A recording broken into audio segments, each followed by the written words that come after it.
Okay, so the agenda for today's class, we already saw that. So we are going to do introducing SQL basics. Okay, storing electronic data versus non-electronic data. Then we are also going to look at what is a database, table rows, columns, SQL, what is SQL, why SQL, primary keys, secondary keys. Then we will have lots of hands-on. Okay, this will take about 40-45 minutes, and then the hands-on for about 80 to 90 minutes. Okay, so to start with, storing electronic versus non-electronic data. So I talked about you are going to learn a little bit of programming and all that. So that will kind of put you in a spot, right? Or can I do it? Can I not do it? All those questions will come into your mind. Yes, you can do it. Actually, that is the answer. So electronic data versus non-electronic data. So let's forget about SQL IT for a minute. Of course, nobody can deny that, I have never seen a file cabinet. All of us, we have seen a file cabinet somewhere, right? File cabinet has drawers, level 1, level 2, right? It can have multiple drawers, 3, 4. Within a drawer, there is data, right? So we are talking about non-electronic data here, something that we can touch, feel, and smell, right? You can pick up a pen, touch it, feel it, smell it, right? But now we are going to learn about database. That is level 1. Within a database, there is a drawer. A sophisticated term is called a table. Within table, there is data. So this data is something that you cannot touch, feel, or smell. Right? This is the electronic data we are talking about. So a database is file cabinet somewhat equivalent. A drawer and a table somewhat similar. So a data within a drawer and a data within a table somewhat similar. Okay, so that is the starting point. For example,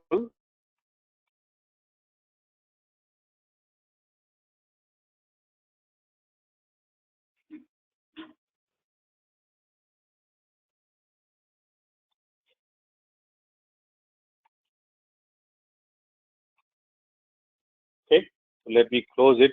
I'll bring it back again. So what I'm bringing up is Microsoft's Access. Okay, so Access has got, if you guys look at it, these are the file cabinets, DB0805, database number 2, database number 1. So these are the file cabinets that are available. And I am going to open one file cabinet or a database. So within this database, there are multiple tables or drawers. Okay, these are all the tables. Okay? So if I have to draw a picture, this is DB0805. Within DB0805, there is a bank table. There is a duplicate, WS. There is a grade table. Okay. So then student info. Okay, there is student info table is also there, right? So inside student info, what you are going to see inside a drawer, what you'll see? You will see data. But only thing is here. So if you open a drawer, like the pen, pencil, papers can be, need not be stored in a structured manner. Right? They can be all over the place. They can be messy, to put it in one word, or they can be very structured. But here, what you are going to see is data is stored in a very structured manner. So within a table, data is going to be stored like an Excel spreadsheet. Right? Data is going to be stored in an Excel spreadsheet. So let me open the table. So this is a sample table. Okay, table that you are looking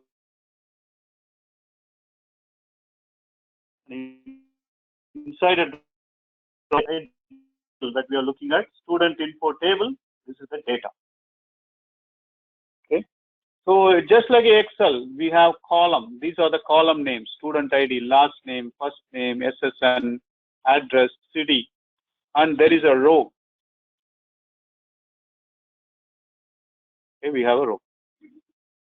So far we have seen two, three concepts, right?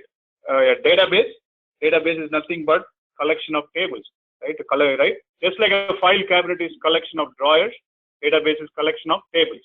Inside a table, If you open the table, there is data inside the a table. That's what you are seeing. But the data is very structured, right? There are columns and there are rows.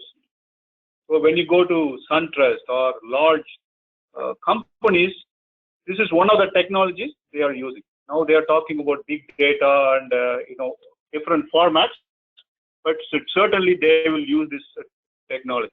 So this is very popular technology, right? Any questions? Right. Yeah.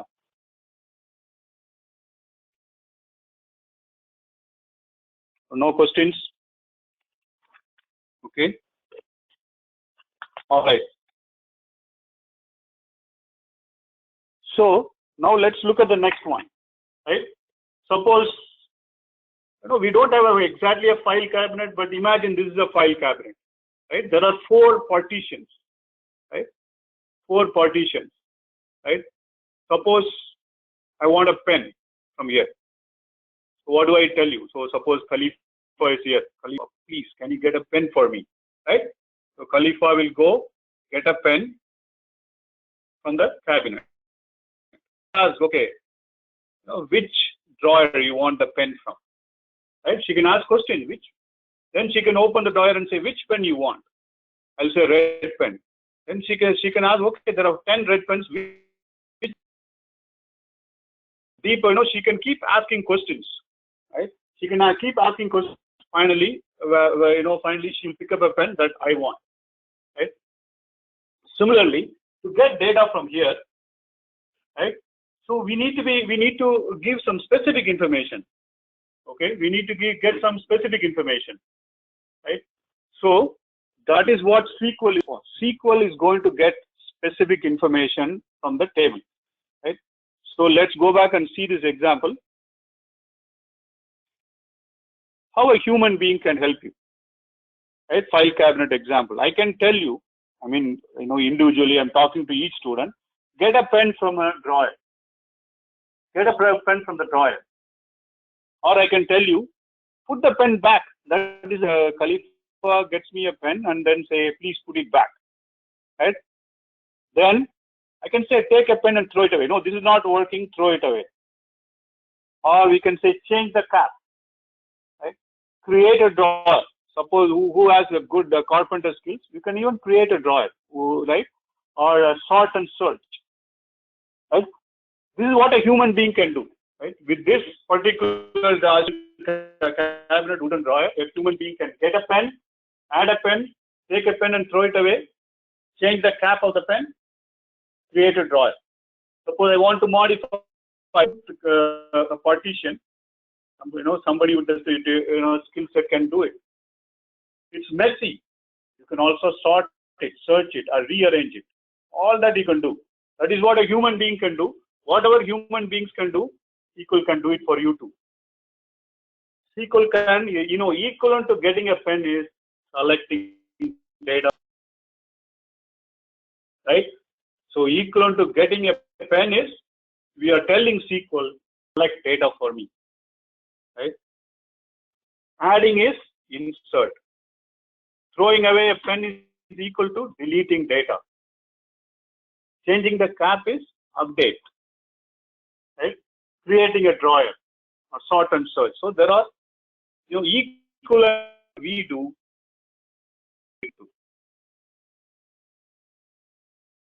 Right?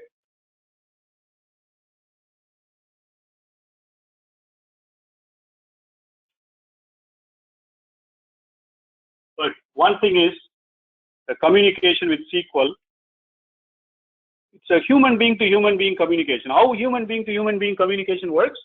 With Khalifa, I can talk in English, or she's close enough.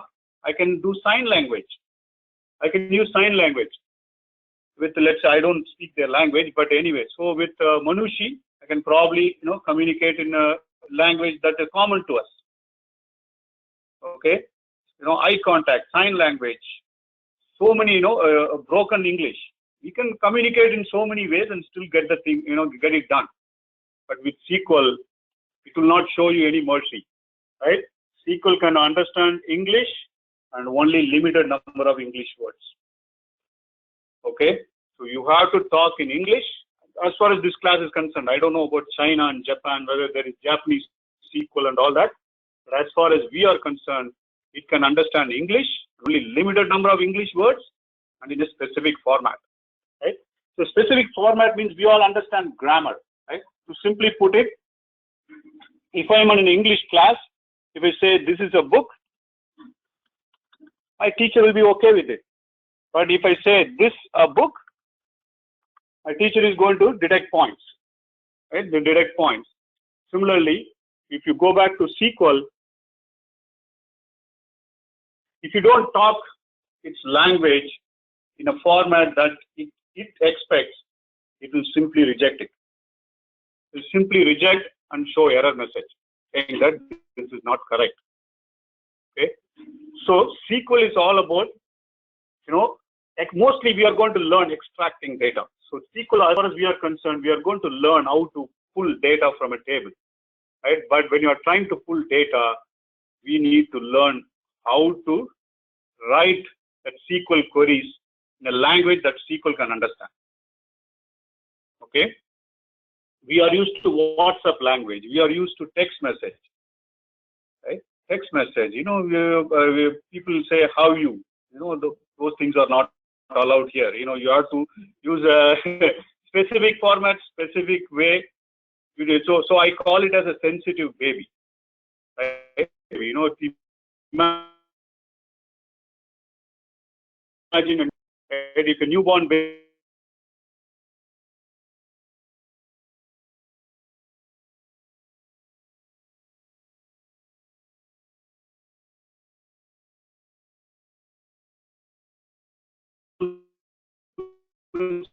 take, SQL. When we have electronic data, so a human being can go and get pens and papers.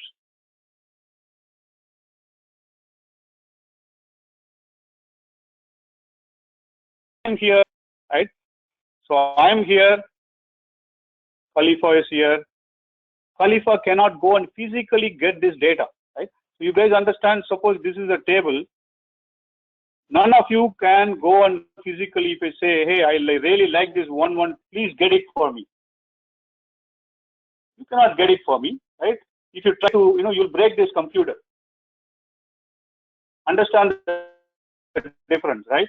You cannot go and pull this, right? Agree? The websites that you look at, Amazon or any email, can you pull the data and physically see it? No.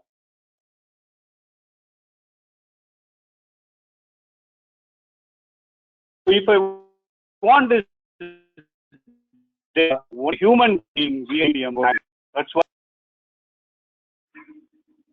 all of you understand why we need SQL. Steve, you're okay? All right. So let's move forward. Any other questions?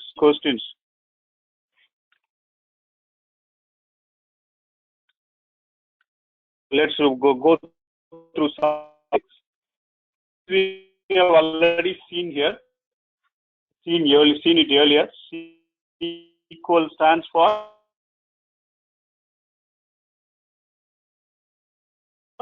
structured query. I'm using layman's term. Okay, getting data, putting right, so deleting data, modifying data, databases, sort and search data. Right. This is exactly what a human being can do too. This is exactly what a human being can do too with a file cabinet. They can put it back, they can delete, they can change, they can create, they can sort, search.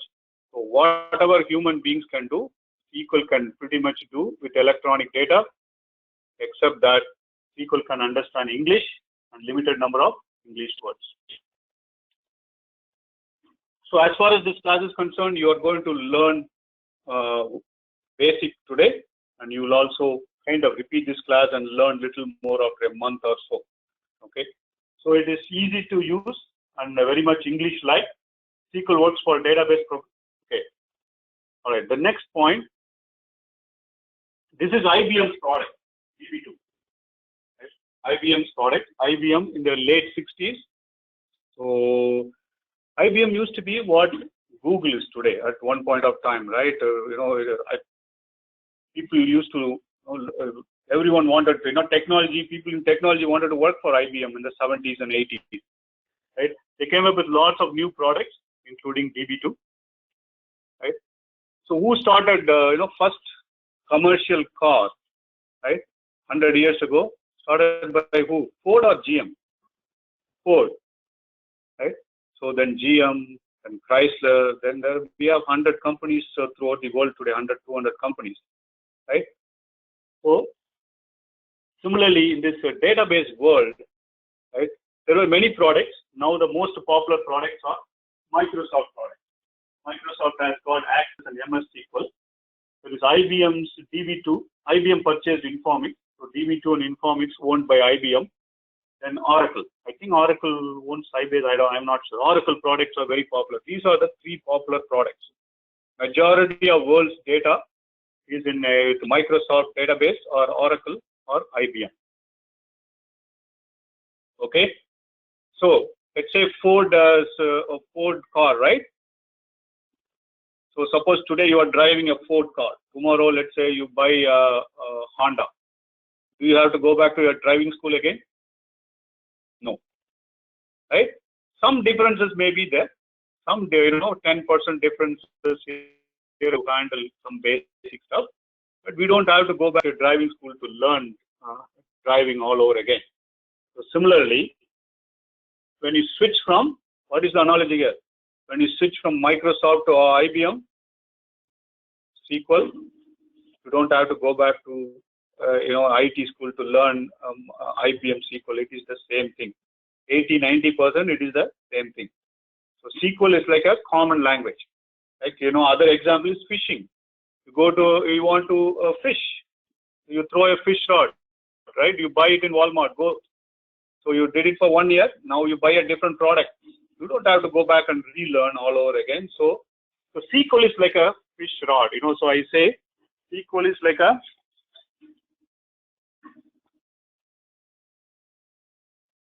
there is data. So your SQL, that you just use the fish rod to get data from it. So it doesn't matter who creates this fish rod. It could be IBM, it could be Microsoft, Oracle, or other players. But once you know SQL, you know SQL. You can easily switch from IBM to Oracle to Microsoft. It's like a common thread to deal with data. Okay. All right. Any questions? I think so. I have not used Apple products. I'm version of SQL. I don't know. Yeah. I don't know if Apple has their own version of SQL. I have not heard about it. Maybe they do. So this is John. You were earlier asking. It's a collection of one or more tables, and each table have a name, like I earlier showed you. These are the tables, right? Each table. Okay. Any questions?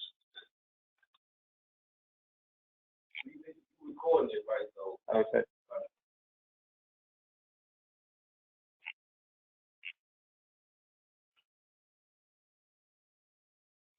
Okay.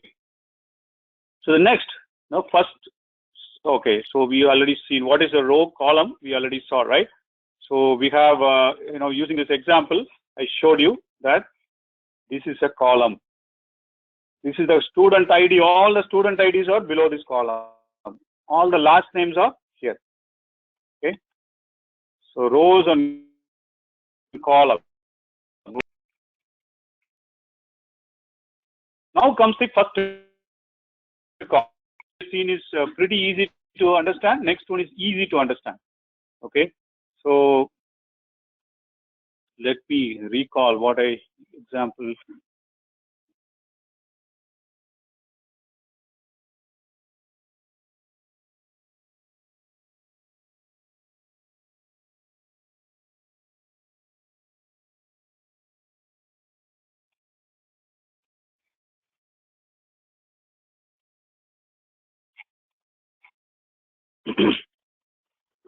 Okay.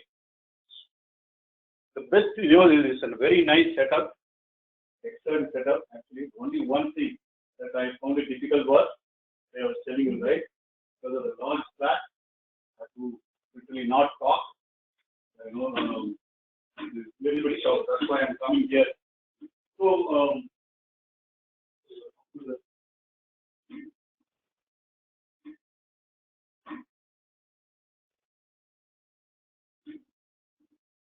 many concepts that we see in IT, right? Even while teaching SDLC, I was talking about it. It's not necessarily an IT concept. If you look at the SDLC process, I said it's been there for thousands of years, right? Not like it was invented day before yesterday. Design even they did 4,000-5,000 years ago, right? Development, testing, all of these concepts have been there for 1,000+ years. Right? So, 1960s, I think that's when US probably had few computers, probably for military use mainly. Probably NASA was starting it. Yeah, use that. Late 80s, I worked on one such IBM computer. It used to take a room bigger than this room. So it occupied a room that is bigger than this room. Right. Yeah. Very few computers in 60s in the US. So let's imagine there were no computers. Okay? Let's imagine there were no computers. People still live, people still take business. It's not like life came to your standstill. So if you have to go to a university in 1960, what happened in 1960? Student would fill up a paper-based form, right? So college assistant will assign a unique student ID upon admission. Right? Let's say there are 50 seats, 100 applications coming. 50 students are given admission. They'll be given a unique student ID. College assistant made sure, right? In 1960, he or she made sure that there were no duplicate ID. Correct? It was a completely a manual process. The assistant will assign a unique student ID to each student. Right? That's what happened, isn't it? That's what happened in the 1960s. Okay. So let's go. So the application form would include student first name, last name, address, SSN, and so on. But college assistant will assign a unique ID. Right? I need to stay here so that I can record. Okay. So now fast forward to 2010 or 2017. So my son filled up his college application to online. They have something called Common App. So they just go fill up one application which you can send it to multiple colleges. So it's all electronic. Same information, you fill it out electronically, right? So the earlier 1960 college assistant manually will have to make sure that no duplicate IDs were assigned. Right? Suppose all of us get admitted to tech, right? So it will be manually done. So Khalifa will get student ID number 1, Suraj will get number 2, and so on. Right? So this was a completely a manual process. So now when you submit a college application and it's all electronic, and even student ID, I should believe that student IDs are also assigned by the system, right? Student IDs will be called admission system. They have an IT system that will assign student IDs, right? That will assign student IDs. Our social security numbers are no longer assigned by, manually they don't assign it like 1940s and 50s, right? It is all the computer system that just generates it.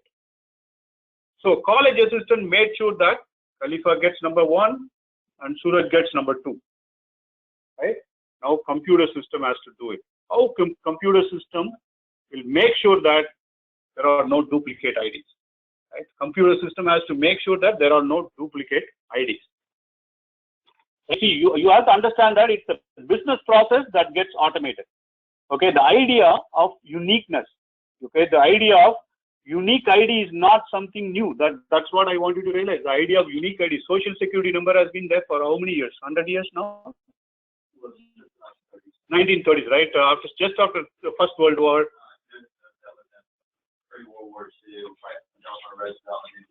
Right. First, that's what I said. After First World War, little after First World War, and yeah, when after Depression, right? After Depression, that's when they, yeah, Great Depression, they started this. Yeah. So roughly 80, 90 years old, the Social Security number system. Those days it was manual. Now it's all automated. But yeah, the concept of unique ID is not something that is, you know, recent, right? In 1930s, they made sure that the U.S. population gets their Social Security number, and it is uniquely assigned to a person, right? So that is the concept of primary key. So now you read primary key, the first bullet.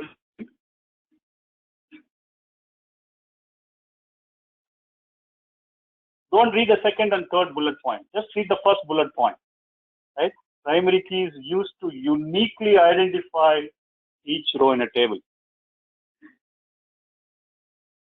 So our data, imagine our data, you know, right? It is all stored, you know, all our data, right? So there are US population 320 million. Okay, let's say there's 320 million, they have Social Security number. So it's all, you know, stored in a table or a table, right? So the Social Security table, right? Right, uniquely, you know, how can we uniquely identify?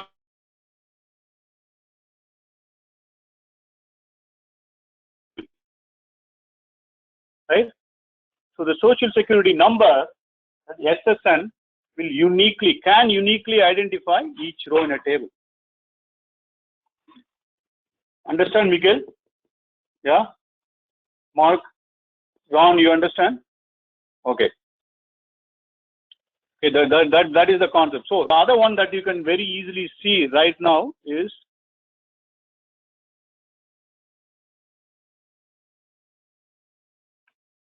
look at the spreadsheet.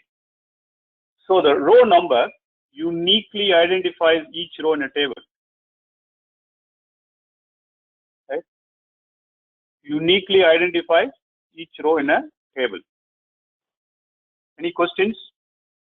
So the row number is the primary key? Yeah, possibly inside the, you know, the data that you maintain here, row number is the primary key. So A2 or A1 would be the primary key, or would it be one? One would be the primary key. The row number would be the one that is the key.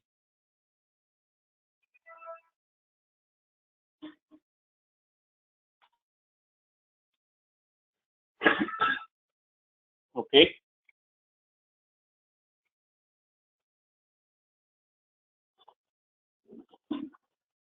So normally, so when you call your gas and electric company or your telephone company, so one of the things they ask for is, what's your Social Security number?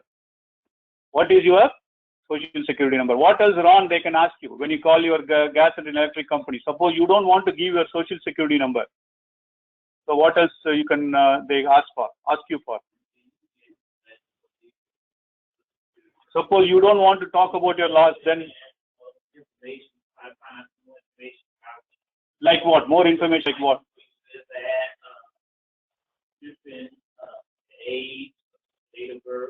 So those are all security information. But they can ask you one more question, using which they can access your information. What is that? Account number. Right? They can ask for, so you walk into a bank. Okay, oh, I want to withdraw $10. What's your account number? Or if you don't remember, what's your Social Security number? Right? Why they are doing that? Why can't they ask, okay, what is your first name? Okay, I'm going to search based on Ron. Can they do that? Lot of Rons. When they are going to end their search, right? So when they are going to end their search, right? So Ron Smith, how many, you know, Bank of America, how many Ron Smiths will be there? 1,000. But each Ron Smith can be uniquely identified by two things: account number or Social Security number or address, right? So that is why companies, when you call in, they are asking for this information so that search can be faster, right? Another example, what's his name? Warren. So I'm going to give you a fictitious assignment. Okay, this is fiction. Okay, fictitious assignment. So there are, let's say, these are all apartments. Okay, so this is number 1, this is number 2, number 3, this is 500, so this is 1000. Okay, I want you to deliver a medical package to one of the apartments. The name of the person is John. That's all I have. I don't have the apartment number. I don't know. Phone is non-existent. Let's say there is no phone number, no apartment office. There are 1000 houses, one right next to each other, or apartments. The person's name is John. How will you deliver the package? There is a way to do it. How will you deliver it? I would go to the front desk of the apartment. No, there is no front desk. You are in modern world, so I'm talking about 200 years back. There is no telephone, no front office, back office, just. You don't know his apartment number. Yeah, I don't know apartment number, no.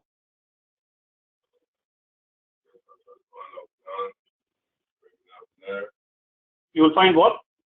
People whose name is John in the apartment. How will you find? Yeah, you have to go to each and every apartment. You have to ask 2 questions. Are you John? Are you expecting a medical package from Nandu? 2 questions you need to ask. Well, I ask you know John also. Who? I would ask you if somebody knew John. Right. You can do that too. But is the search going to be easy or difficult? Okay. So if Warren's day is good, right? If Warren's day is today, so you say it's lucky day, first apartment. Unlucky day, 1000th apartment. Average is 500. Okay. So SQL behaves the same way.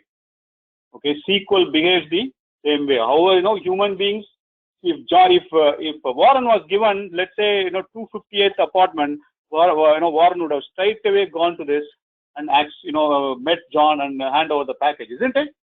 Correct? Right? So SQL is also going to behave like a Warren.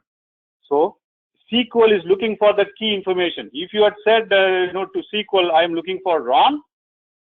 So Ron gave the answer, right? There could be thousands of Ron. Even if you give the last name, there could be 1000 Ron Smiths in a Bank of America database. But if you are given one information, either an account number or a social security number or some address and some combination, last name and address combination, SQL would just go get it very fast, right? So that's, yeah, go ahead. So pretty much the account number will be the primary key. 1 or 2 or 3 or 4 is on the spreadsheet, right? And then all this information is going to be like the ABCD. Correct. On that table. Right. The account number helps find the information in that row. Right. So it will be something like this, So instead of account number, I'm using student IDs here. If you see student ID is like a primary key. Student ID is like a primary key. Okay. So I'm coming there in a little bit, but understand why they need keys. If a human being is going to take such a long time to search, the SQL also is going to behave like that. For him, it will be 1000 minutes. In a computer, it may take 5 minutes. But that 5 minutes, do we have patience to wait for 5 minutes while computer searches? No. We'll be like, let's say in Amazon, you are searching for a watch. It takes 5 minutes to find the watch. You'll be like, forget it. I'm going to the next Amazon. I'm going to someone else. Right? So 5 minutes or even 1 minute is a very long time in the IT world. Right? Search has to be faster. Same thing. Practical example. You are at the Bank of America, right? Looking for your account information. If they say my computer is slow, it is going to take 3-4 minutes. You'll say, okay, let me call you back later. So people don't have time.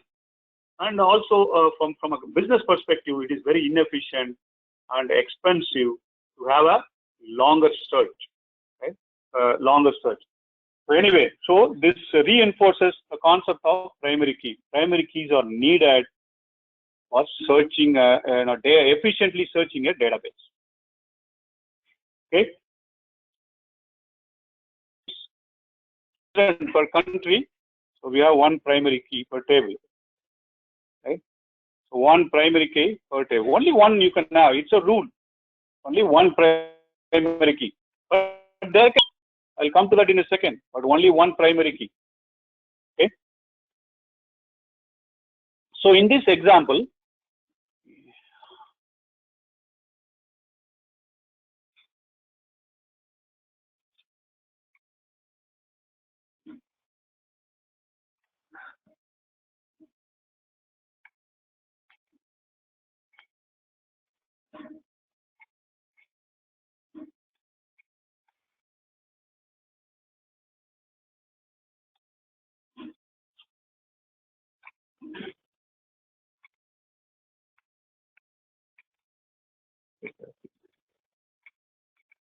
okay.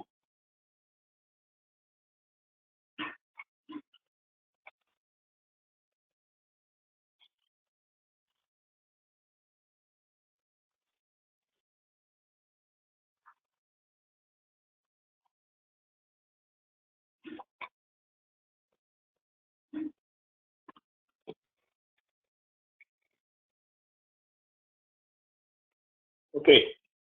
So now I'm going to create a primary key on student ID. Student ID is the primary key, right? So by definition, what did we see? By definition, primary key is used to uniquely identify each row. That means no duplicates. Okay, no duplicates are allowed. So now this concept, you can see. Suppose if I try to create a duplicate, okay. So this is student ID 1. You can see, right? Student ID 1, 2, 3, 5, 9, 16, 17, 18, 20, 22. I'm going to create another 22.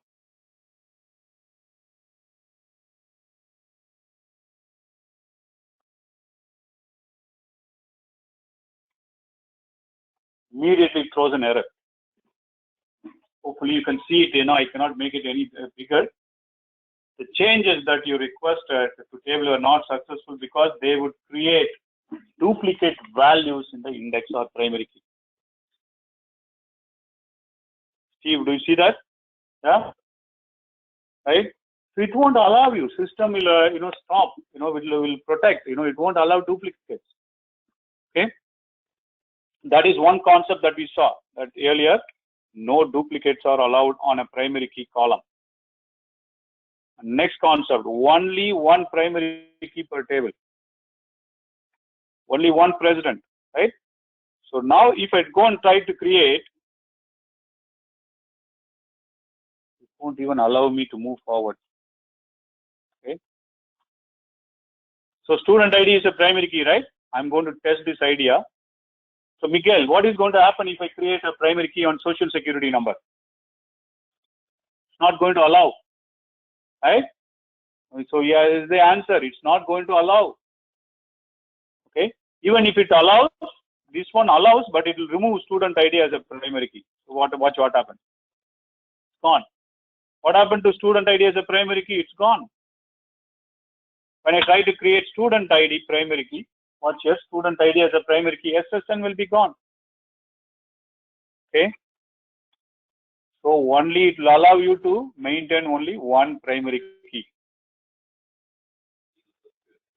Yeah, you can have, if it is valid, you can even have a last name, anything you can have, provided, right, it will allow only one. And the values have to be unique. If I try to create a last name as a primary key, let's see what happens. It will allow, but when I try to save it, you say it has got duplicates. Last name, column has got duplicates. I'm not going to allow you to save this. But it is allowing me to save when it is student ID because there are no duplicates. Or in SSN, there are no duplicates. So it will allow either one of them to be a primary key. So when you are calling a bank, a phone number could be a primary key or social security number could be a primary key. Okay. So any one of them could be a primary key. All right. Any question?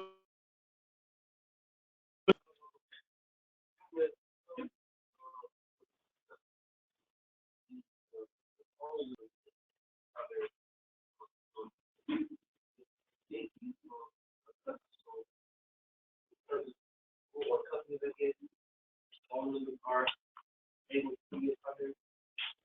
could be, or it could be a secondary key. You could search can be equally good by using a primary key or a secondary key. Only one primary key, then they can have 3 secondary keys. To Warren, I could have given him a door number, or in the modern world, I could have given him a phone number for search, right? So, today, 2017, I can give him, hey, door number is 123, or search this, using a phone number, right? So, he has 2 options, right? So, similarly, a database can have multiple options to search. So, most of the search options will be, either, it will uniquely get the values, or it can bring few duplicates. For example, a first name will never be a key. A first name will never be a key. It could be a phone number, or it could be a combination of address and last name. Account number could be an account number or a social security number, right? If you call AT&T, it's a billing number, right? AT&T's can have billing number. Account number, they have, if I recall right, account number, they have 3 keys in fact. Account number, billing number, and some other number also they have as search parameter. They can have phone number as a search parameter, social security number as a search key. So again, the concept of secondary key, if you guys look at it, it is not an IT concept. It's a business concept. It's a business-driven concept, right? 50 years ago, that's how they did business, right? So if you walk into a bank, most of you here, you might have never seen a bank without a computer. I have seen. Okay, in my country, I've seen a bank without computers. If you go, they will ask for account number or some other value to search. They will take a large binder. It is this long. Really, I'm not joking. This is this long, and it's this thick.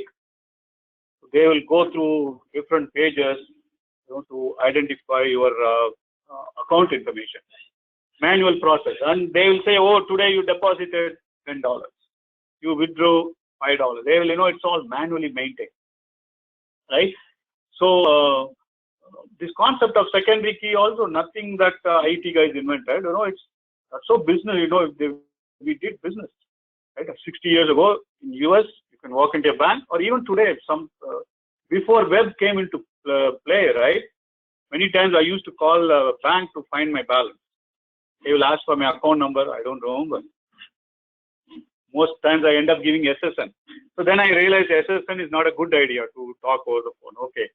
So then I started giving other information, like telephone number could be a search key, last name and address could be a search key. Multiple ways of searching a database. So in this example, student name could be a primary key, or a social security number could be a secondary key. Secondary key is nothing but another way of searching data. Understand? Okay. Any questions so far? One concept is pending before we switch to the hands-on part. Any questions? Okay. So far I showed social security number as a primary key, student ID as a primary key. I said only one primary key. Right? There is an exception to the rule. Still, so the earlier concept was either A can be a primary key or a B can be a primary key, right? So to make it, even simple, either student ID can be a primary key or last name can be a primary key, assuming last name is all only unique values, right? But the exception is that, once again, this concept of A can be a primary key or B can be a primary key. But what happens? Can I have A plus B as a primary key? What do you think? Yeah, they always have to the first letter of our last name and in the last 4. They always do that. That's the way they search for the information. Okay. Your last name and last 4 of social? Yeah. Okay. So this is the first letter of your last name.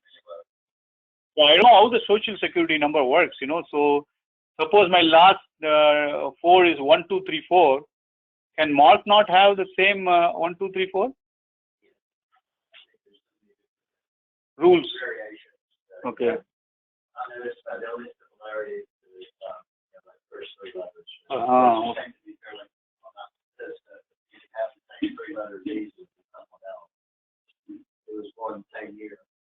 Okay. Or years later, but as far as the subsequent, they seldom repeat, to the best of my knowledge. Okay. Okay. So that could be a search key. So, but the question goes back. So I'll repeat it before. Can we have A plus B as a primary key? So what is the important rule of a primary key? That it has to be unique value. Okay, unique value. A need not be unique, B need not be unique, but can A plus B be unique, and can we have A plus B combined to be a primary key? Yes. Right? What, Desmond, you understand? As long as the value is unique, we are fine. Okay. So now I'm going to show this to you, how it works. I'm going to create see, if you look at it, student ID is unique. Okay. Now let me save it. Let me go back.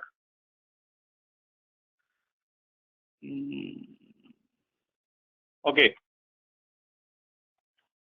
Now I'm going to create a primary key on student ID and last name.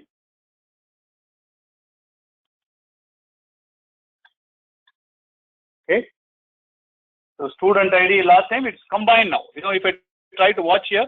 So if I try to create a SSN as a primary key, that combination is gone. So I'm highlighting both rows and creating primary key together. That doesn't mean that we have two primary keys. It's a combination of student ID and last name. Okay. Now I'm going to go back to database, data sheet view. Okay. Now can I have one more 23? Yes, as long as last name is unique. Okay. So can I have one more 23? Yes. If I try to create one more Joe 1, it's going to give error message. Understand, Khalifa? Yeah. So Ron, you understand? Yeah. The combination is not unique. So understand that this combination, this entire student ID and last name combination has to be unique. Okay. If I change it to Joe 2, this guy will be happy, no issues.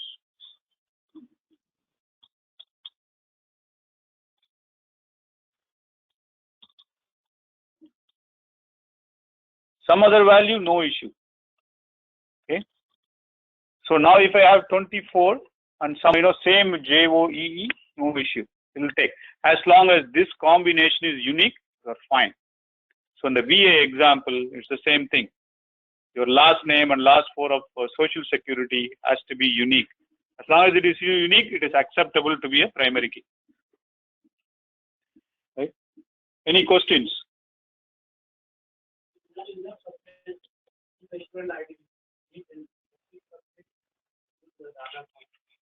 It is, so he's asking if a student ID itself is unique. Is it enough? Yes, but just that I wanted to show this concept. A primary key can consist of one column or more than one column on a table. Any questions? Okay. So now we are going to, so we are going to write series of SQL statements, right, on how to access data, right? Once again, this is only SQL 1, so you will relearn this, a month later, and more, you will learn more, okay? So this is, this class was specifically set up so that, you do some minimum programming at the beginning of the course, and, in an hour and 20 minutes, you should feel, yeah, I can do it too. So it's logical, okay? In the beginning of the course, if you can do a little bit of programming, why not, right? So here is what you need to do. Follow instruction from now on, and remember, SQL is like a sensitive newborn baby, right? So it's like an NICU baby, intensive care unit baby. The moment you make a small mistake, so it will immediately say you are wrong, okay? So you go to, a SQL worksheet here, right, and click SQL command. Okay, click SQL command. That's the first thing you have to do.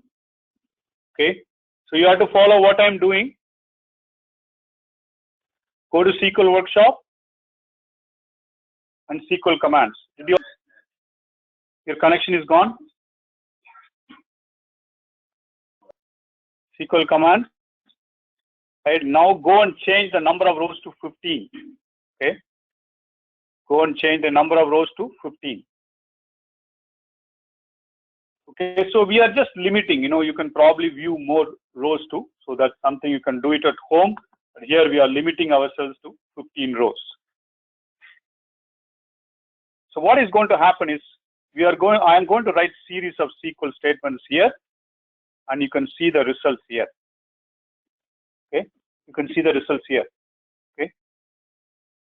So in Amazon, let's say Amazon or somewhere else, so you want to see, list of all watches, or in a company, they want to look at list of all employees. Okay. So select star from EMP. Okay, I will tell you what it is. Don't write. I'll give you time. First, you need to know what I'm doing. Okay. Then you can write. So let me bring up this.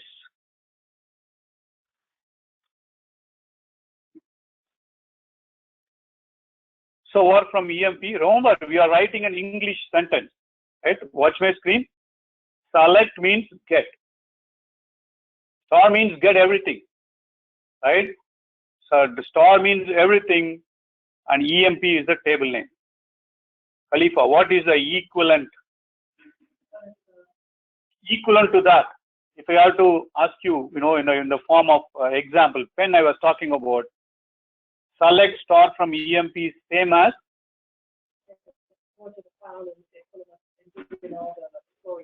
Right. Just going to the table or drawer and getting all the employee information. Or in other words, the pins that we are talking about, just going to your drawer and getting all the pins out. Or all the pencils, whatever is there in the drawer, we are going to empty it, get everything out of it. Okay, and remember, we are writing it in English. Okay, so once again, watch, don't do anything. Select star from EMP, right? So if I leave it like this, do you think anything going to happen? Nothing will happen, right? Suppose you want to log into your email. We talked about the trigger key. If you don't press the trigger key, right, nothing will happen. You can keep waiting for years together. Nothing will happen.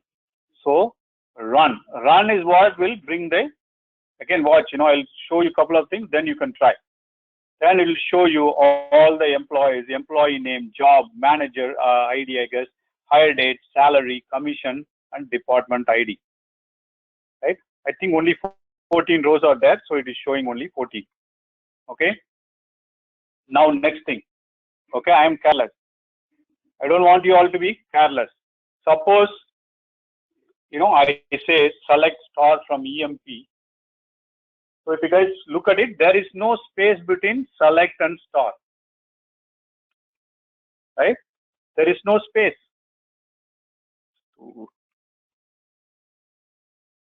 Okay. So there is no space between select and star. Even when you write an English sentence, it is wrong. Right? So, we have got a word and then some character. It cannot be together. Right? It cannot be together. Even if you are giving an instruction to your kid, is select that button or select that pen, select that and button all divided by a space, right? So let's see what happens. This shows the result. That's crazy. Okay, it shouldn't, but that's what the modern SQLs do. But let me show the same example here. See, from keyword not found. Okay, from keyword not found. Immediately it is not able to recognize the from keyword because there is no space. Or if I say instead of EMP, if I say EMP Z, I misspell it. You say table doesn't exist. So I'm showing what all mistakes can occur so that when you get an error, you will immediately know what to fix it. Okay. Capital at this point of time, lowercase, uppercase is okay. You can use anything, but there are some exceptions to that. So okay. So now you can try it, so select star from EMP and try it. And if you set it to 15, you'll get 14 rows as an output.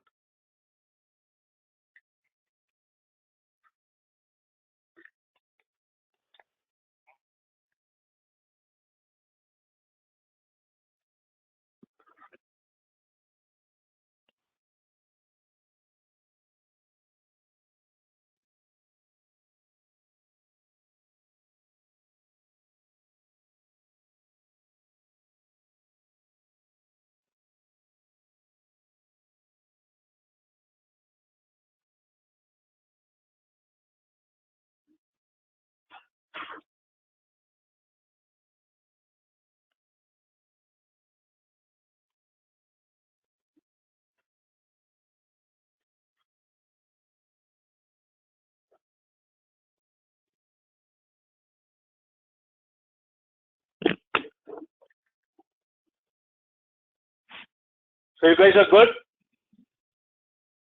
Ron is a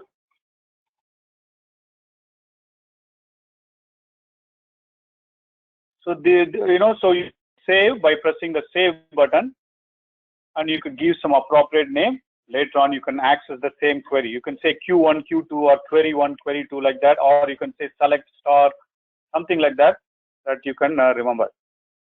Okay. So Ron, you are good? Okay. All right. Let's move on to the next one. See, like this, if you move together, it will be a lot faster, but most importantly, you need Bank of America or some rows, right? So this one has got only 40.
Okay.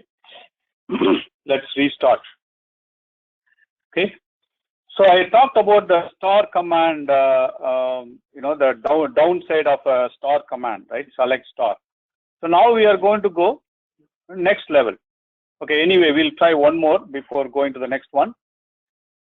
But the next one is conditional. It's like me telling Khalifa to get a red pen, right? Red pen numbered 1, 2, 3.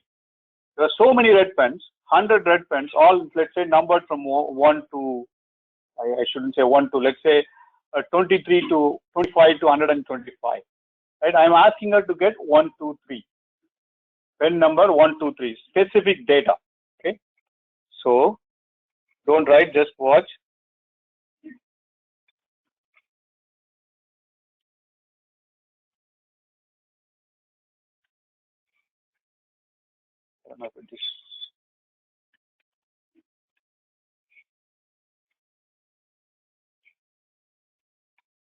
Okay. So now we are getting specific data, and I also want you guys to write in this line 2. You can even write it in line 1, but there is a reason why I'm asking you to write in line 2. So in line 2, so just say where EMP is where space EMP number equal to 7839.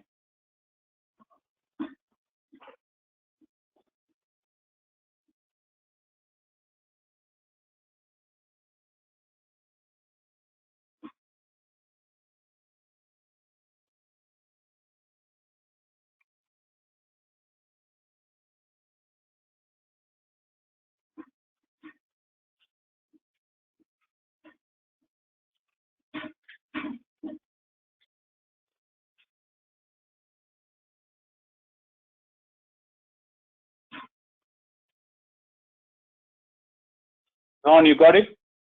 Everyone got it? Miguel?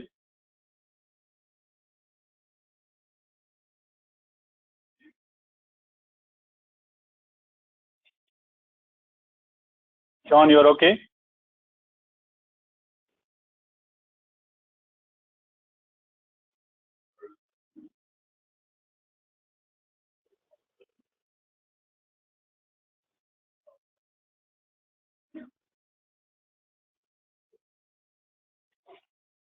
Yeah, go ahead with your question while he's doing it.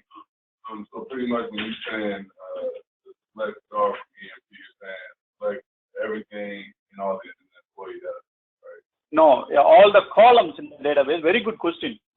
I'm saying select all the columns in database where, yeah. So for example, so let John complete, so you bring up a very good point. Let me go up,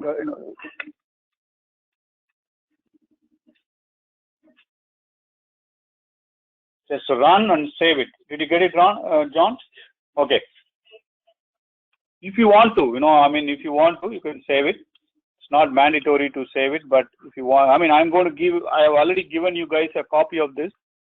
So what I was saying was, okay. So if you guys take a look at it, if you say select star without any condition, entire stuff will be displayed. When you say select star where EMP number equal to 7839, only this row will be displayed. But all the columns are going to be displayed. Once you say star, all the columns will be displayed. But I'm restricting it to only this row. Got it? Right? Makes sense? Yeah. No, EMP is the name of the column. Yeah. One second.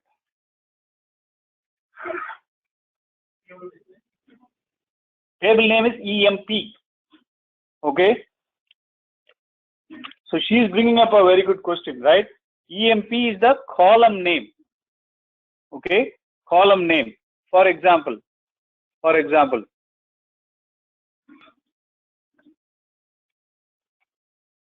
Vicky, watch here, right?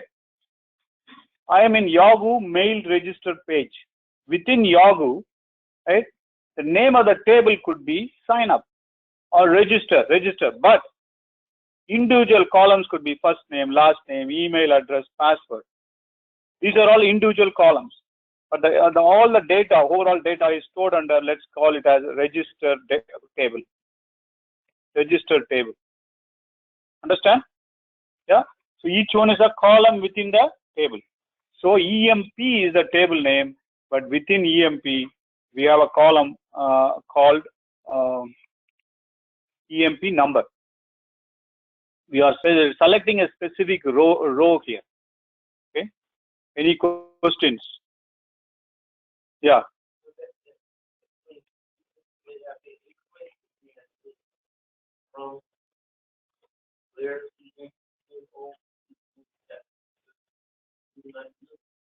Yeah. Suppose if you put 999, okay. So what do you think is going to happen?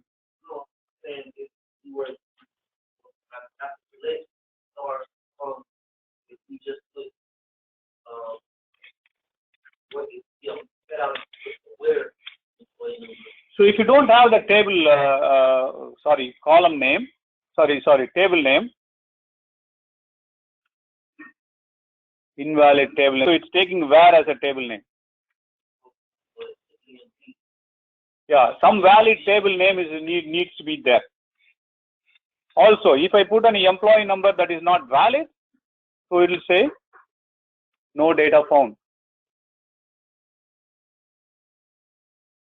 Okay, no data found. Okay, all right. Any other questions?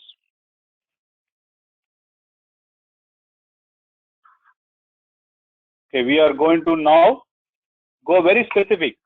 I'm saying when I say star, all the columns are going to be displayed. Now I'm saying I don't want all the columns. I want only fewer columns. Okay, so watch here.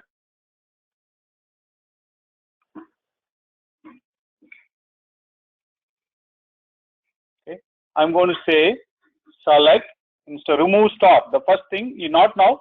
First thing when I give you time to do is remove the star, say EMP number. I'm specifically typing it in uppercase and lowercase so that you know that you can do that. Job, MGR, hire date, sal, department ID. Let me run it first.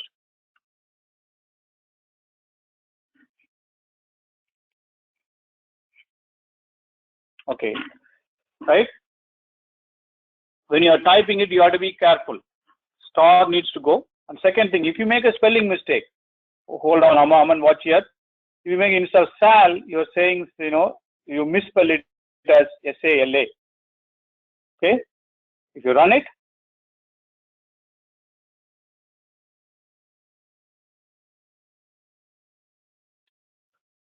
yeah. So I'm showing errors so that when you do a mistake, you can fix it on your own. Okay? So that is one thing that I wanted to know. Suppose another thing that you do. Do you think it's correct in English? I'm saying select A, B, C, D. I'm putting a comma here. Do you think it's right? Right? Yeah. Right? So it's not right in English.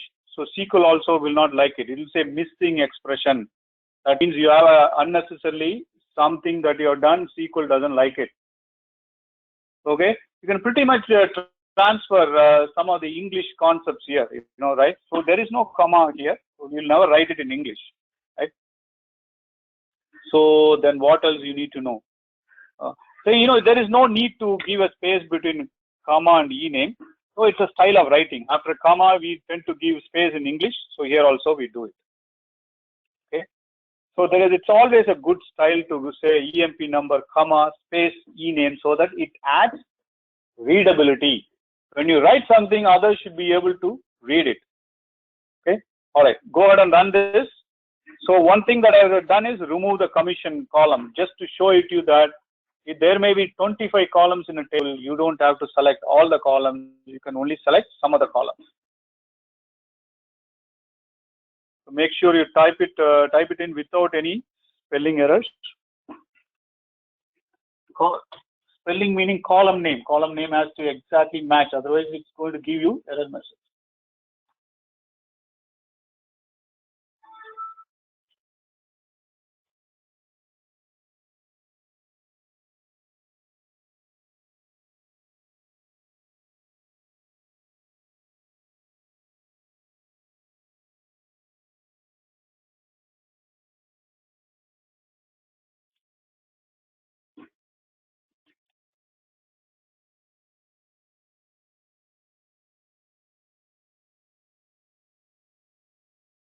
Unless anyone has medical emergency for lunch or not eating. So if there is any medical thing, let me know. Otherwise, we should make a very good progress in an hour. Okay, less than an hour. So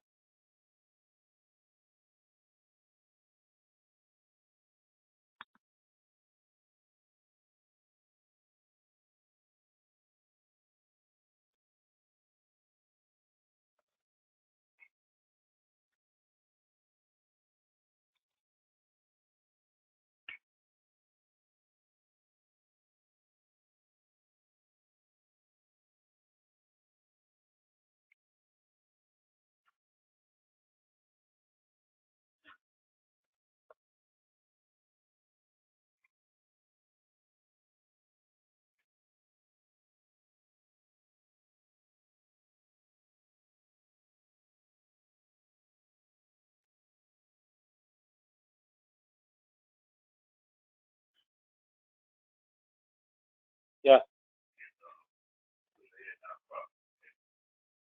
What is not ended? Okay. Do you have the right table name? EMP. So that you should have. Okay. EMP number. Have you typed it in correctly? EMP number. Okay.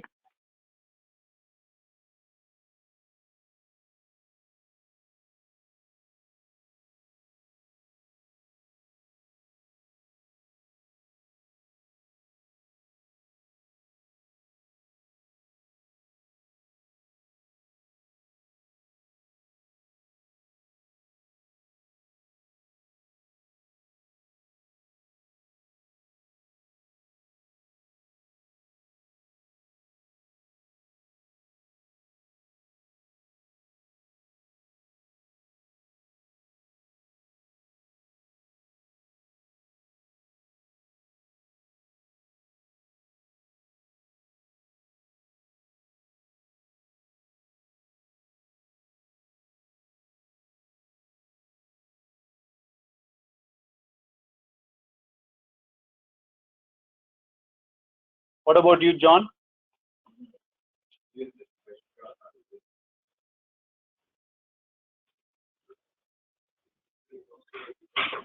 So like you don't see, you cannot have a from here. There is no from there. Now run it.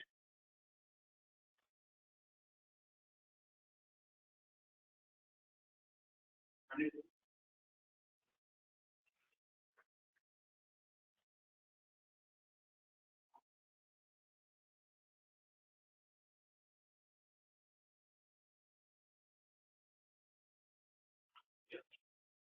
It's slow. Yeah. Okay.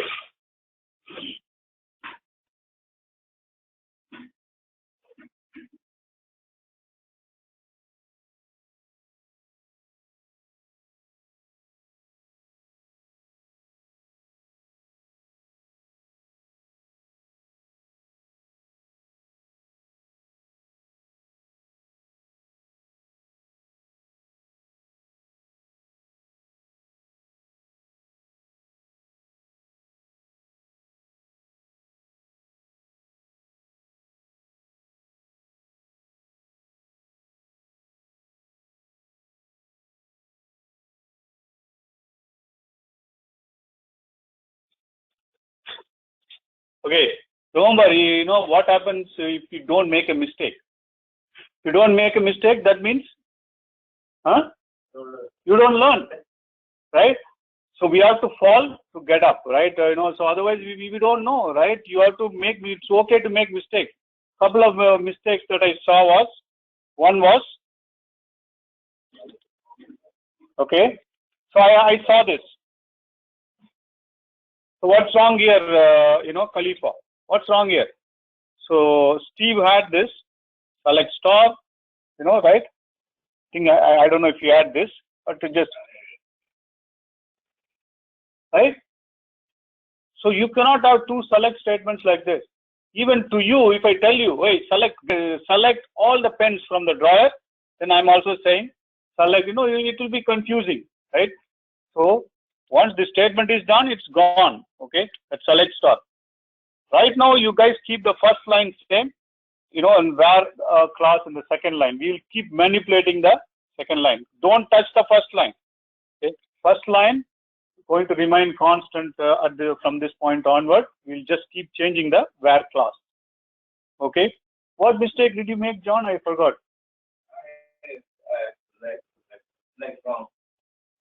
Oh, okay. So John had from here. Okay. John had from here. Okay.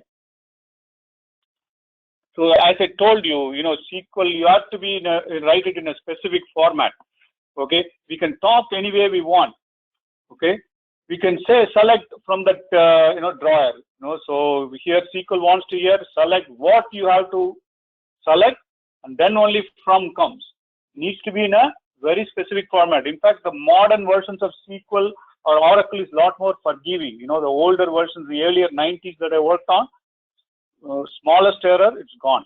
Like today, I started off with saying select and start together. That's wrong as per normal SQL standards. Okay, let's try this. Let's see what it does now.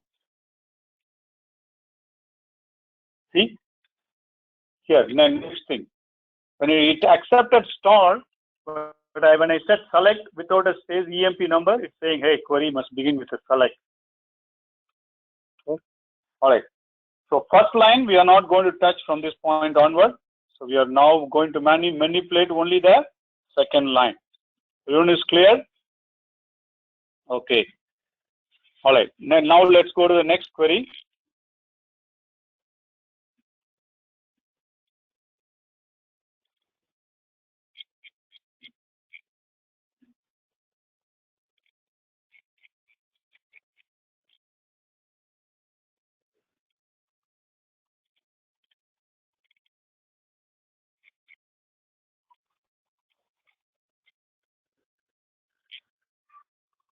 Okay.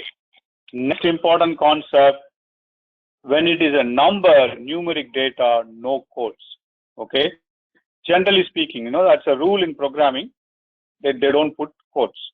Okay, here you put quotes also, it works. So generally numeric data means no quotes. I don't know how internally it is defined. Okay, so it does accept. Okay, now hold on 1 second. Now I'm going to change it to ename. Next query. I'm going to the next query. Ename equal to King. I don't know. It's all have to be uppercase here. I think it is case sensitive. Yeah, obviously alphanumeric case sensitive.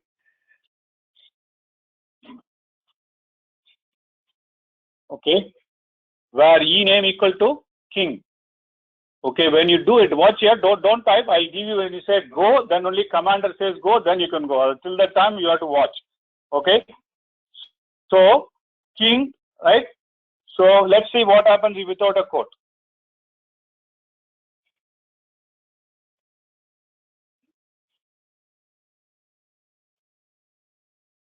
Unable to say. I press the save button or run button. No. Okay. Let me try to run it again with King. So it shows the result. Now I'm going to remove the quote. See what happens. See, it's not able to handle it. It is doing something else. No, unable to save command history. Return to application. It doesn't like it. Okay. This one can happen. Also, when you put in quotes, it's also case sensitive. Suppose if I say King with uppercase, right? It will say empty. No data found. So it needs to exactly match. Uppercase, lowercase needs to exactly match. Then it will bring that one. Okay. So don't touch the first line from this point onward. Just go to the second line and say where ename equal to King. You have right, at this point of time, it's all time sensitive. Okay, 2 minutes. Go ahead, finish it. You all finish it. So don't touch the computer. Stay away from the computer. That way, I know you did it.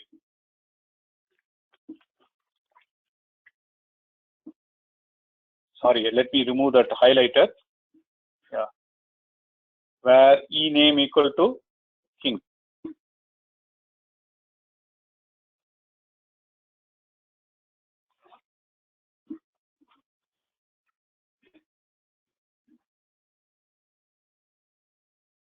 In line.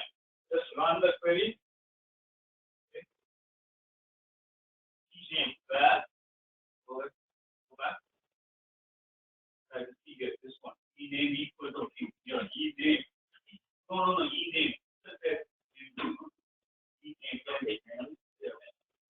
Ename equal to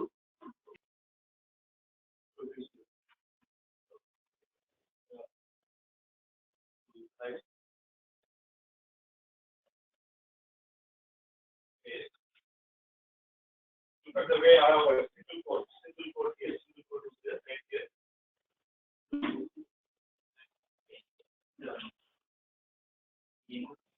So seeing all in a cache.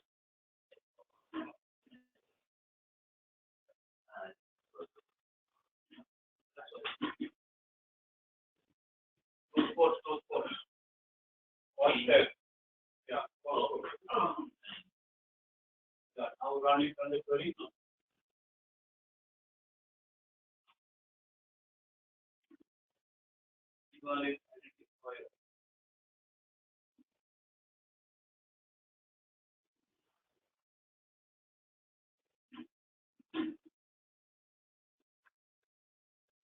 It doesn't like the double quote. You have to be single quote like that.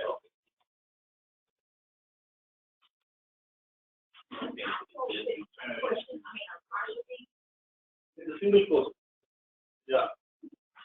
Remember, Ron, right? Yeah, Ron, it is like me telling you to go and get a file with the last name equal to King. Okay? Yeah, it is the same thing here. Yeah, so you need to say, you cannot equate E number equal to King. It has to be E name equal to King. So do you want me to come over there?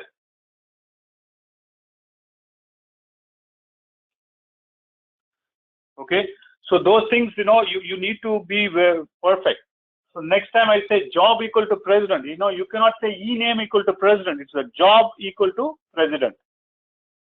It's all done. Everyone is done. the red. Oh, okay. Yeah, you can move here. You can sit here if you want. You can sit here.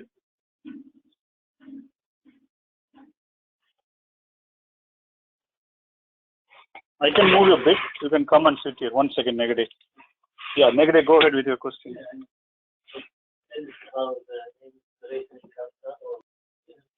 Yeah, you have to change it. Yeah, it's case sensitive. Alpha number, alpha values or alpha numeric is case sensitive. Yeah.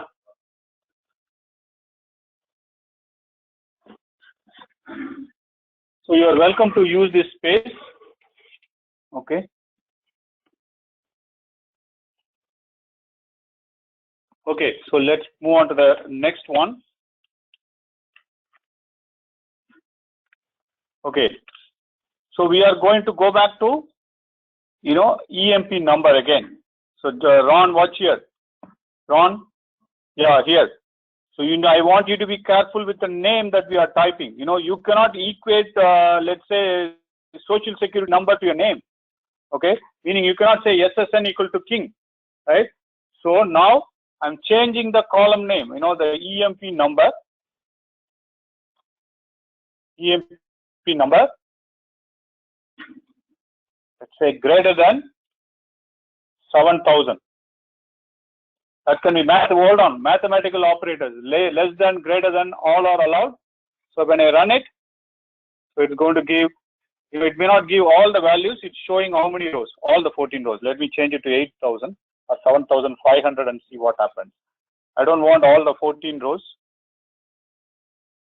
12 rows. Now it got 12 rows, okay, even fewer, let me restrict it to even fewer. Okay, you see about 8 rows.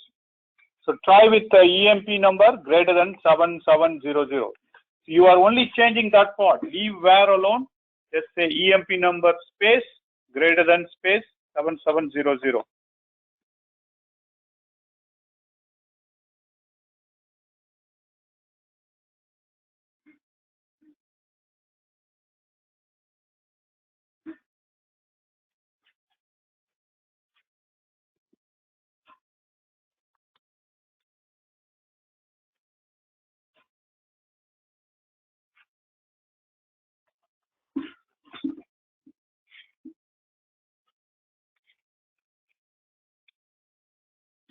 What is it greater than less than something?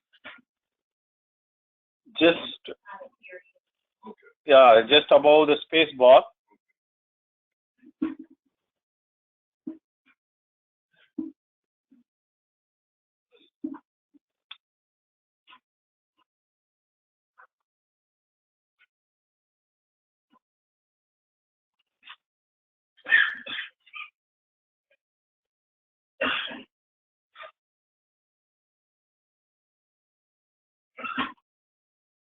Ron, are you done? Okay. Okay. So are you typing it every time? Okay, okay. All right. So now let's move on to the next one. Okay. So greater than, less than, and all can be done. Next one is not equal to. I don't want 7839. Right? So many times not equal to is also valid. So watch here. Okay. Watch here. You're going to keep EMP number. Less than, greater than means not equal to. Okay. 7839. Okay, that means I will get everything but 7839. You get, 13 rows are coming, right? So just for your visibility towards the back side, I'm going to just put this thing here so that you can clearly see it.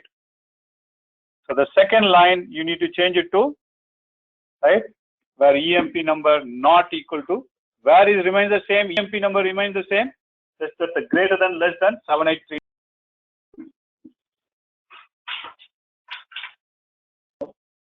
Where EMP number not equal to. So that means we did not want 7839. So that's why we wrote this query. Okay. So now the same command can be done in another way too. You can also write this way.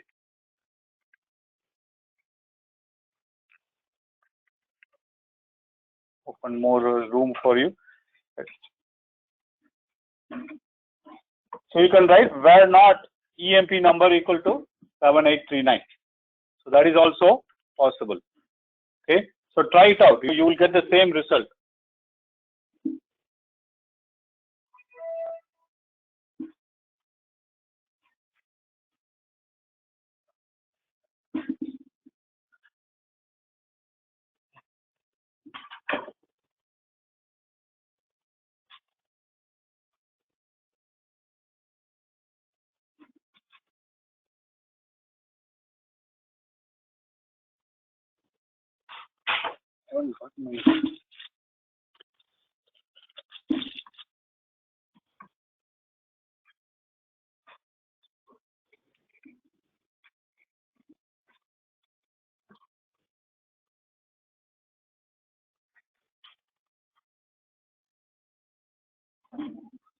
Okay.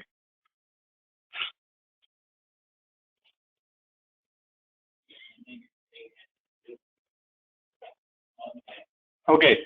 Everyone done? Right?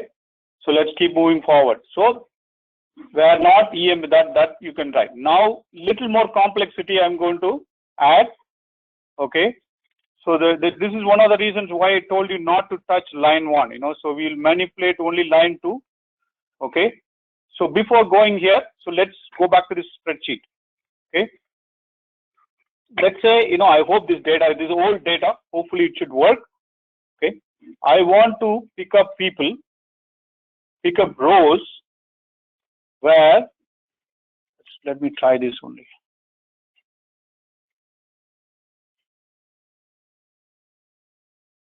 Okay.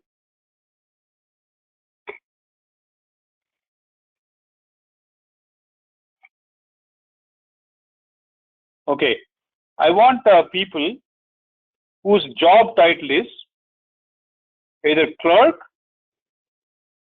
right, lowercase either clerk, or department ID equal to 10. I want all, I want to pick up everyone from department number 10 or job title equal to clerk. So what is the result going to be? You don't have to know SQL to do it. You just have to go through the data. So you can say, okay, clerk with a lowercase c, here it's going to happen. This is going to be done. This is going to pick up this row, this row. In addition to that, we are using OR. Remember that. We are using OR. It's like saying, I want to pick up people from here who's wearing a black shirt, right, or taller than 6 feet, right? Steve would fit in both categories. Let's say John is not wearing a black shirt, will fall in that category, right? But Desmond and Ron and Steve will all fall under that black shirt, right? They are wearing a black shirt. So they will, okay, you are also wearing one, Mark. So 4 people will come under that category, and John and Steve would come under, the height category too. And he falls within 2 categories, right? So either he black shirt or taller than 6 feet, he is good. Steve is good. So applying, somewhat similar here. So if you look at it, department manager, the department ID, this guy Toyn would be there. Okay, Reggie would be there. Then this guy, this guy 7566 is in 2 categories. Nabil is there in 10. And Jose or Jose, John. So several people are going to be. So we are looking at about 8 to 9 people will be picked up, right? If I run a query. Okay. So let me go and run the query. Again, you need to be very careful when you are typing, uppercase, lowercase. You need to be very careful. Okay.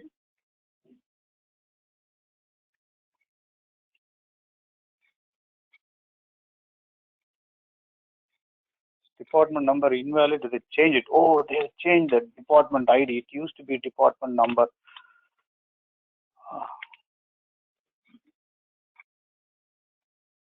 See, it wouldn't allow me. I was using the old identifier. It did not. So it picked up only 4 rows.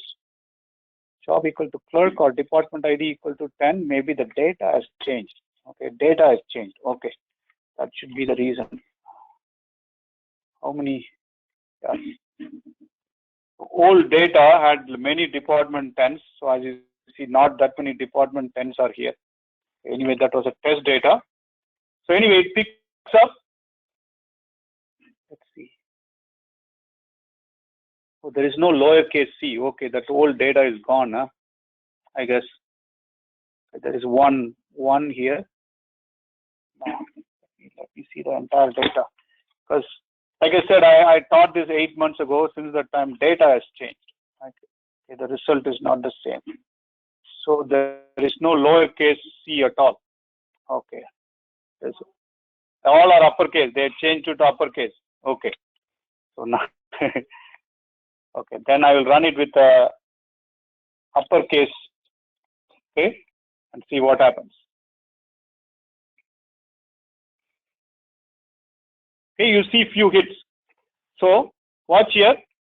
Okay. So if you guys, if you guys look at this row, I put all uppercase. Okay. So data has changed. This row got picked up because job equal to clerk. This row got picked up because department into 10, both categories, right? Both categories are true. If you look at this, it's got picked up because job equal to clerk, but department equal to 20. This was not true, but this was true. So or means either one of the conditions is true, the person will be selected. Employee will be selected. Is that clear? Yeah. Sure, everything that or means that one of the conditions got to be true. Yeah. So they're pretty much saying that if it has clerk in there or if it has department ID pin in there, then it's going to pick up. Right. It will either one of the conditions is true, that row will be selected. That's it. Yeah. Yeah. What next?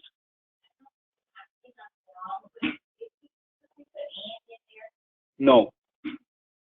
No. And will have a different meaning. So right now I want you tell me the answer for this. From this room, based on the previous assumption, I want to select a person who is wearing a black shirt and 6 feet or more. Who will you select from this room? Steve. Steve is the only one. The rest all will fail that category, right? So and means both the conditions have to be true. Yeah, Steve.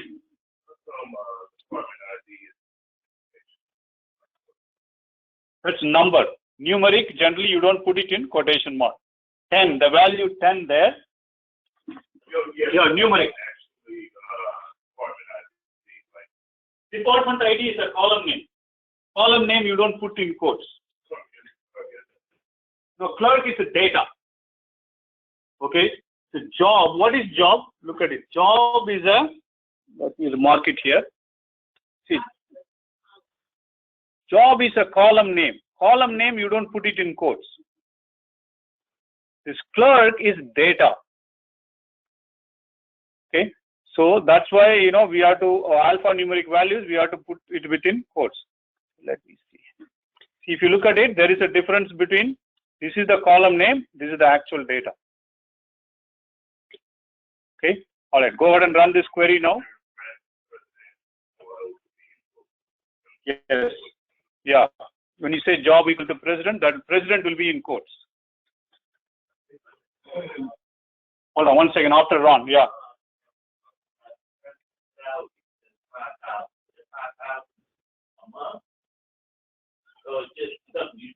Yeah, just some random data. Yeah. This one.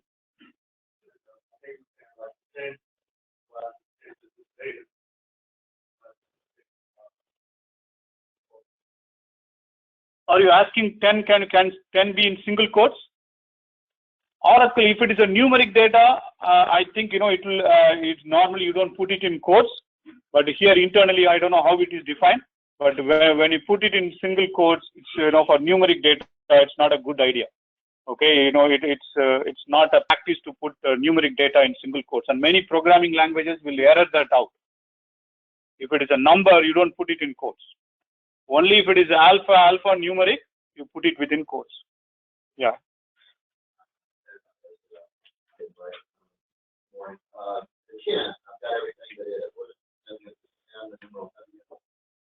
That's the department ID. See, let's say all of us work in a company. You know, we may belong to different department IDs. Different departments, and each department may have an ID, right? So that's why, you know, that is the ID that we are using. Go ahead and you know, run it.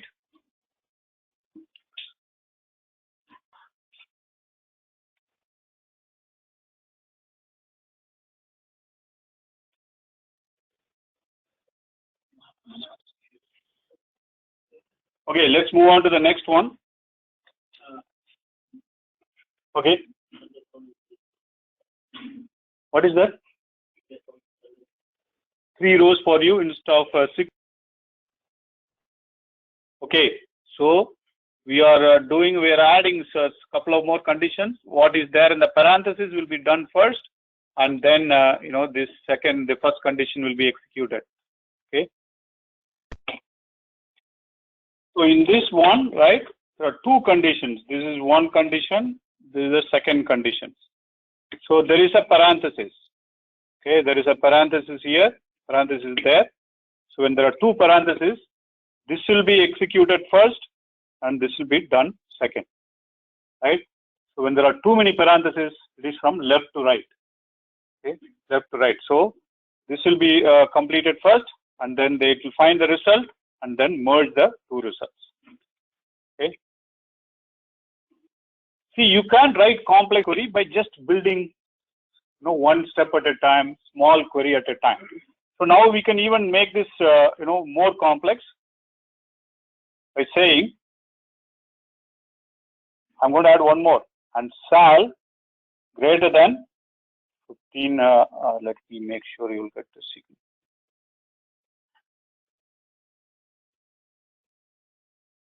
So we'll say Sal greater than, let's say, 1275. Right, now we are adding one more condition. So it will bring back all the rows that you received last time, but add this condition. I want only rows that are salary, where salary is greater than 1275. That's why you are getting only 3 rows. Yeah, sorry. Yeah. Okay.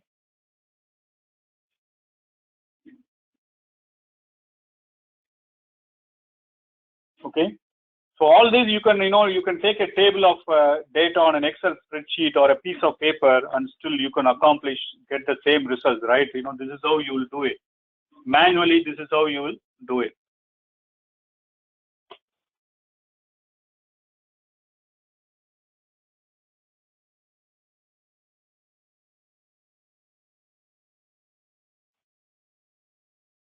Got it, Ron? Yeah. Just add the last condition. If you guys want to save it, save the query, right?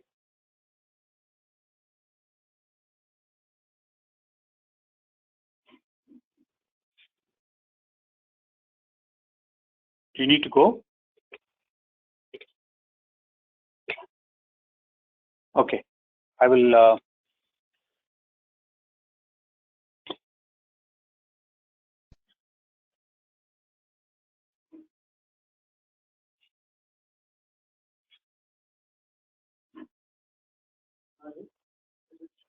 Able to see it. It was invalid rush.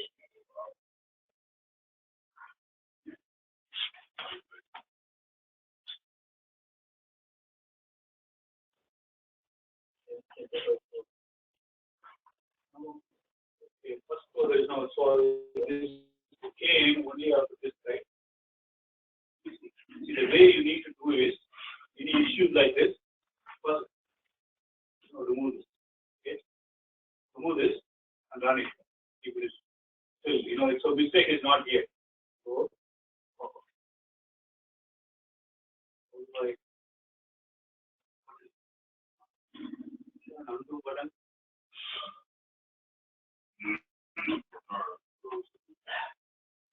Okay. Okay. So I have found the mistake.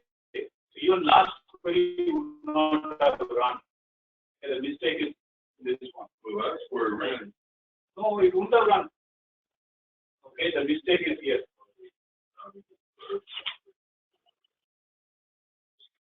What do you have there? Or job equals Yeah, that's why it didn't run. It wants it in a certain format. If you didn't do it, it is going to give challenges to you. Okay.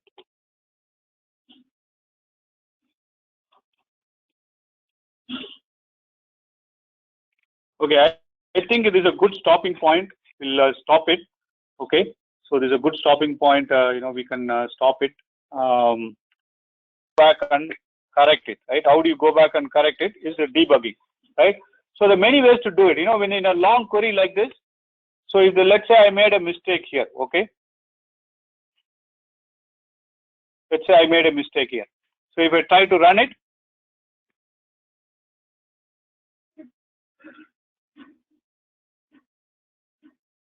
okay, cell invalid identifier, it shows, right? So immediately we know the mistake was here. So what Warren did was, this is what he did. This was okay. Invalid relational operator. You don't know where the mistake is. Relational operator, right? What is relational? Relation is something, relationship has gone missing. So it's saying that operator, relational operator is missing. Okay, right? So first I thought somewhere the mistake was here. So we tried to, I deleted it and ran it again. Watch here, Khalifa. So very, very important. So you know how to debug. Okay, I'm sorry, I'm being a little bit pushy, but because this is very important. Okay, so first I deleted this and said where the mistake is. Same mistake. Then I started going from left to right. I immediately noticed this job was missing. It should have been job equal to sales, right? So in a long, see, you saw how we build the query. We didn't write the entire query first, right? So we built step by step. We started off with saying that job equal to clerk or department equal to 10. Then we said job equal to clerk or department ID equal to 10 or 20. Then we added 30. Then we added salesman. Then we added sal. So you can write complex query by taking one baby step at a time. You don't have to write the entire thing and then find you don't know where you made the mistake. So one small step at a baby step at a time, you can build queries. Okay. So if you like SQL, this is only what we are learning is very, very basic.